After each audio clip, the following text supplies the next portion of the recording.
Olá, como está? Como passou a semana? Estamos iniciando um novo mês de maio, em que lembramos o mês da família.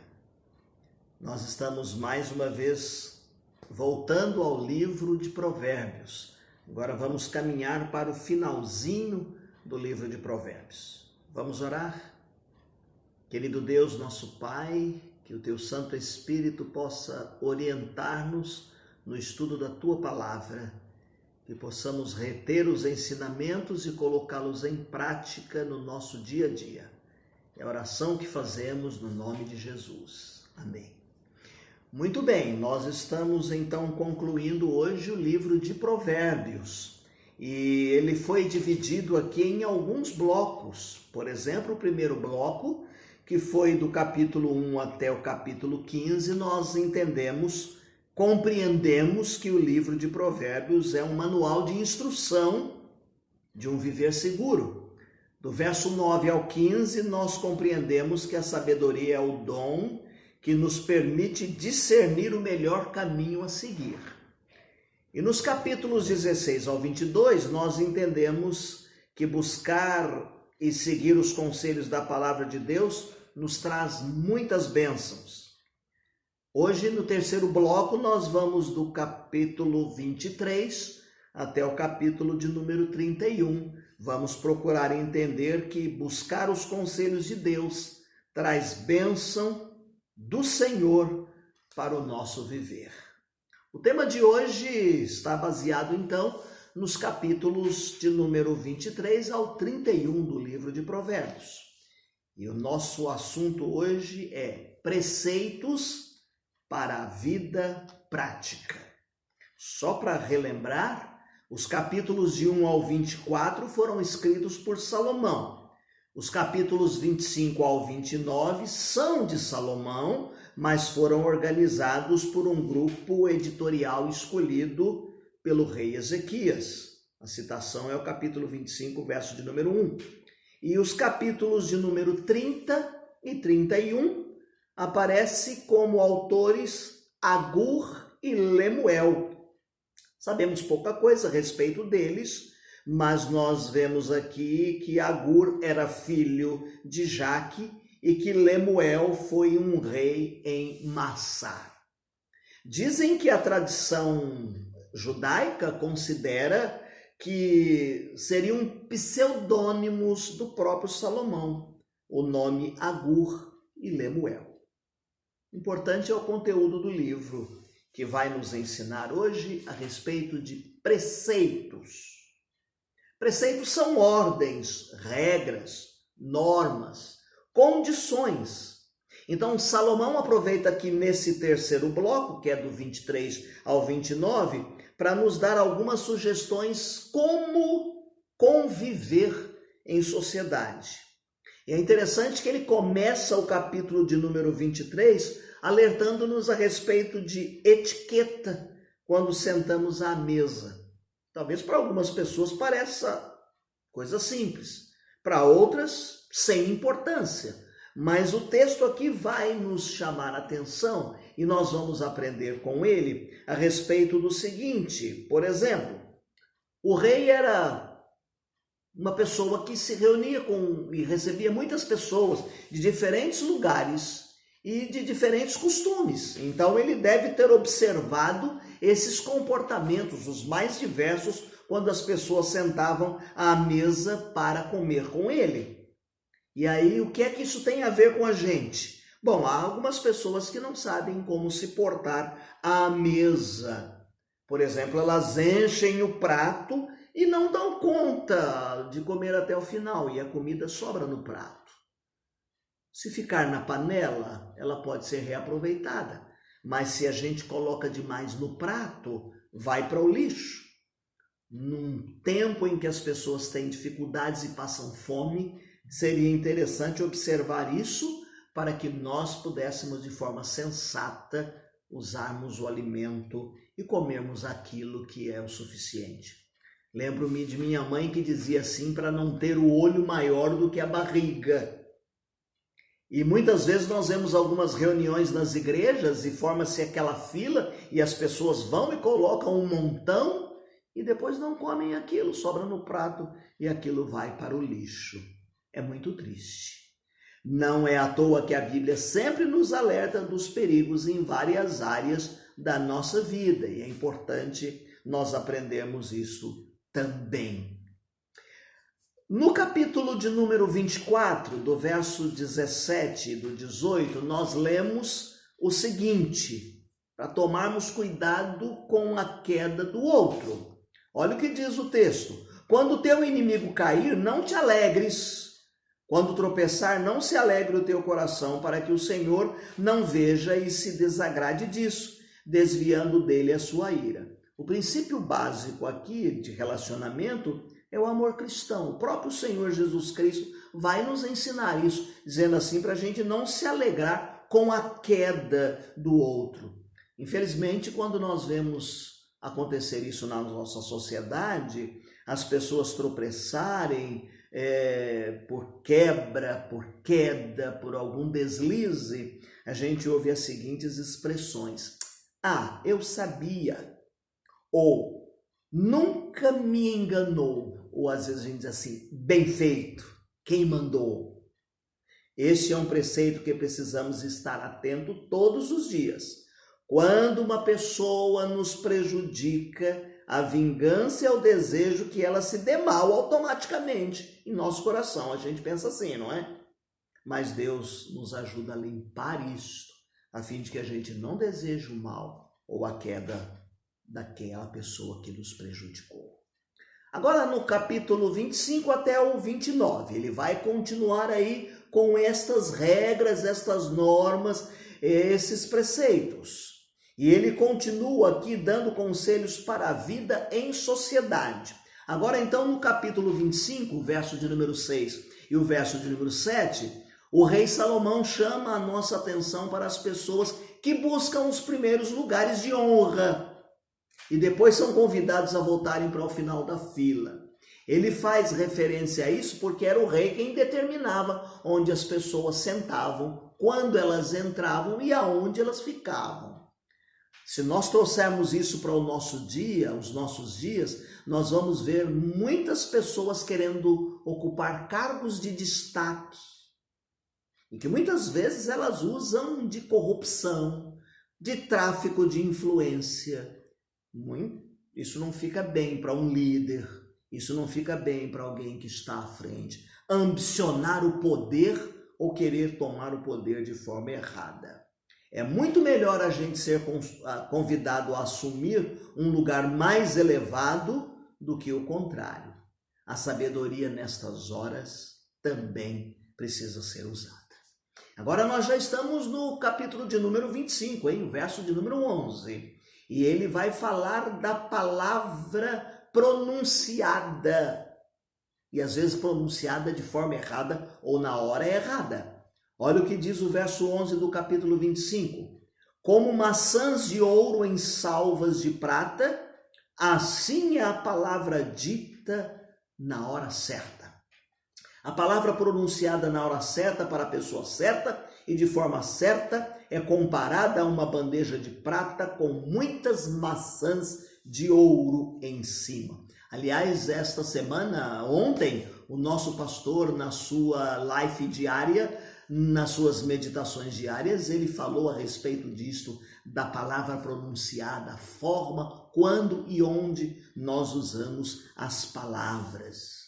O problema é que muitas vezes, meus queridos, nós atropelamos o processo, invertemos a ordem, falamos o que devemos com a pessoa errada ou falamos com a pessoa certa na hora errada.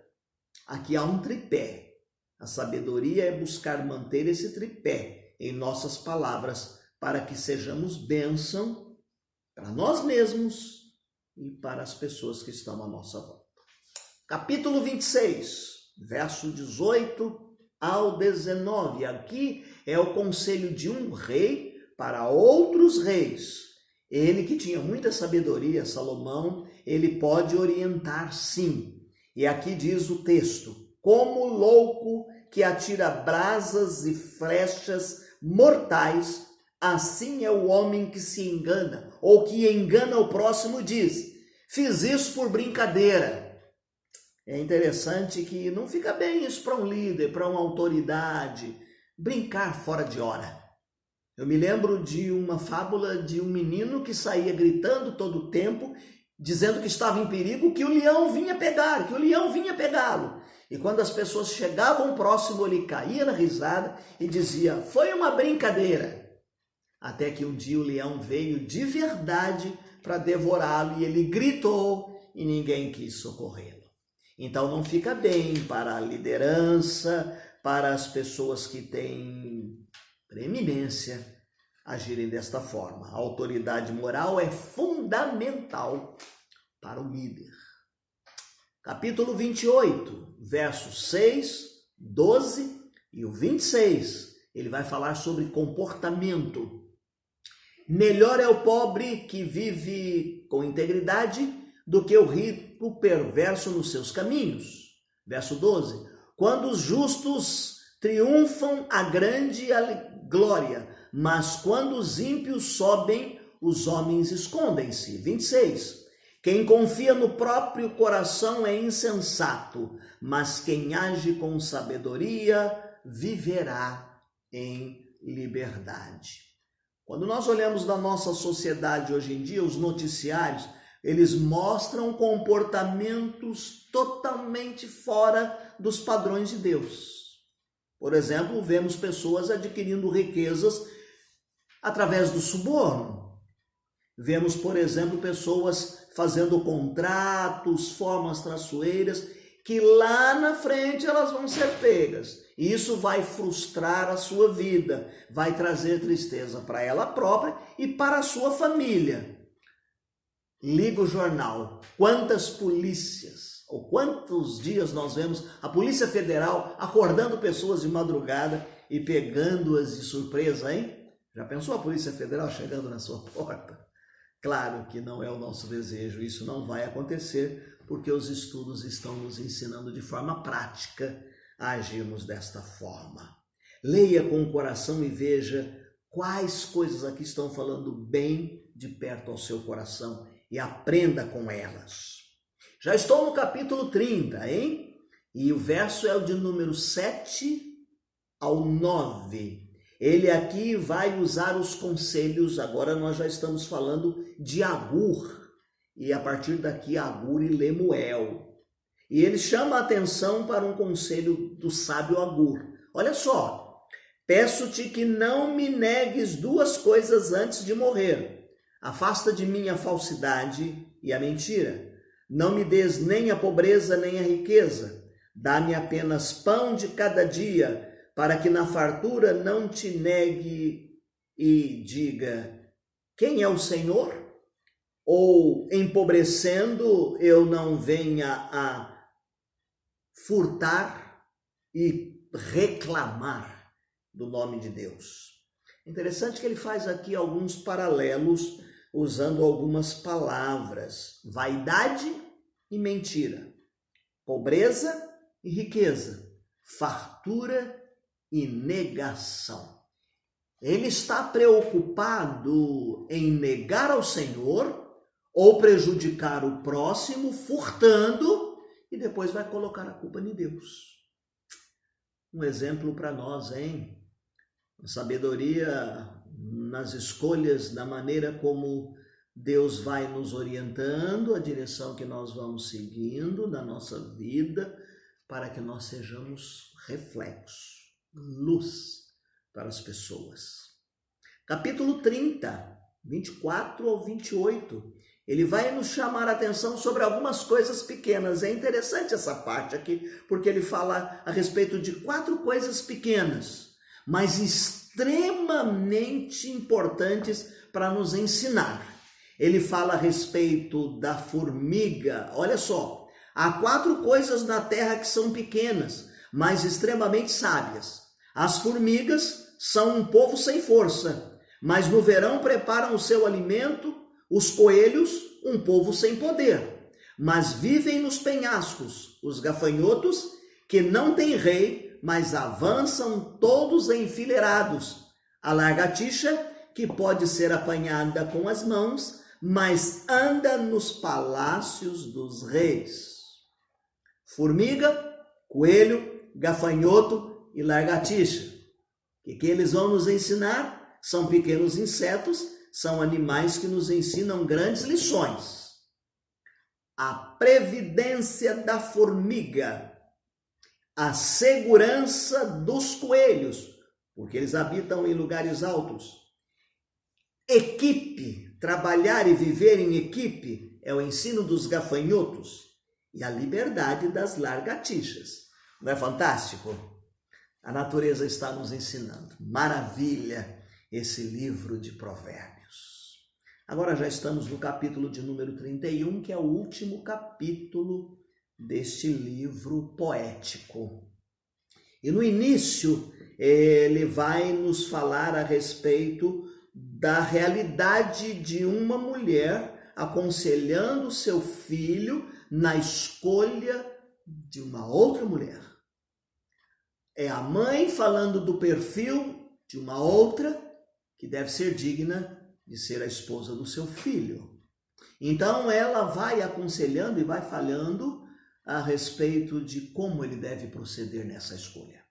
Aqui também, no iniciozinho do 31, ele vai nos aconselhar e falar para a gente tomar cuidado em olharmos e cuidarmos das pessoas que não têm voz hoje, das pessoas que são discriminadas e sofrem, de forma a que o rei seja sábio em tomar decisões, olhando a necessidade das pessoas.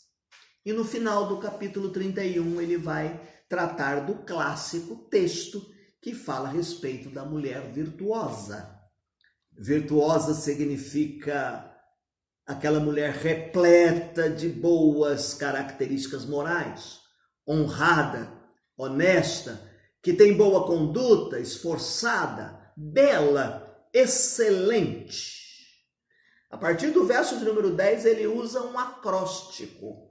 As primeiras palavras fazem parte das letras do abecedário hebraico ou do número em hebraico. E ele vai enumerando cada uma das qualidades desta mulher.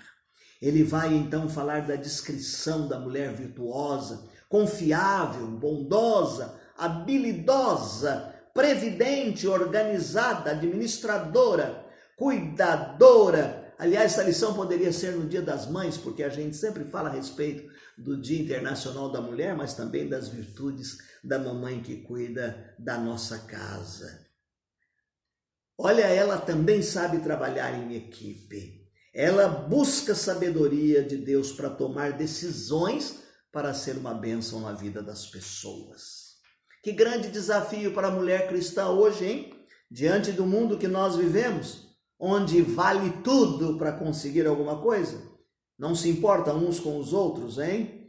Onde as coisas são descartáveis e às vezes até a própria mulher é descartada, colocada de lado, principalmente porque as pessoas não levam a sério muitos dos valores. A busca da sabedoria diária deve ser a nossa meta. Muito bem, concluindo esta bela lição de hoje, o texto áureo está no capítulo 28, verso de número 6. É melhor o pobre que vive com integridade do que o rico perverso nos seus caminhos. E esse conselho nos mostra claramente que a riqueza não traz integridade, como também ser pobre não é sinônimo de integridade. Mas o livro de Provérbios apresenta aqui muitas implicações do qual nós temos que aprender. Significa que ser pobre é o mesmo, não significa que ser pobre é o mesmo que ser íntegro, e nem que o rico, por ter dinheiro, ele não tenha valores. O livro de Provérbios nos desafia especialmente adultos a compreenderem a geração de hoje, os jovens, adultos a entenderem que eles podem aprender com os jovens. Quem poderia imaginar os avós sentados e trocando informações pelo WhatsApp, ou sentado com o neto e o neto ensinando como ele cuida da mídia e como ele pode acessar algumas coisas. Busquemos o conhecimento, mas o conhecimento com sabedoria para sermos uma bênção. Eu termino, como sempre, lendo parte de um hino do nosso cantor cristão. Quem está ao lado do bom Salvador, pronto a dedicar-se agora ao seu Senhor, tudo abandonando para Jesus seguir, encarando tudo quanto possa vir. Não ambicionando glórias ou poder, nos erguemos firmes para combater. Quem o amor de Cristo logra conhecer, há de constrangido ao seu lado ser. Não com ouro ou prata, ó Jesus Senhor, fomos redimidos mais por teu amor. Foi com teu precioso sangue remidor que nos resgatastes, somos teu Senhor. Quem de Cristo ao lado sempre quer andar, quem quer ajudá-lo sempre a chamar, pela tua graça, pelo teu amor, eis-nos ao teu lado, somos teu Senhor. Não deixe de preparar a lição para o próximo domingo, não deixe de fazer a sua leitura diária. Tome tempo lendo a Bíblia, a palavra de Deus, para que você possa cumprir aquele propósito de lê-la durante todo o ano. E neste mês de maio, nós lembramos do mês da família, do mês do lar.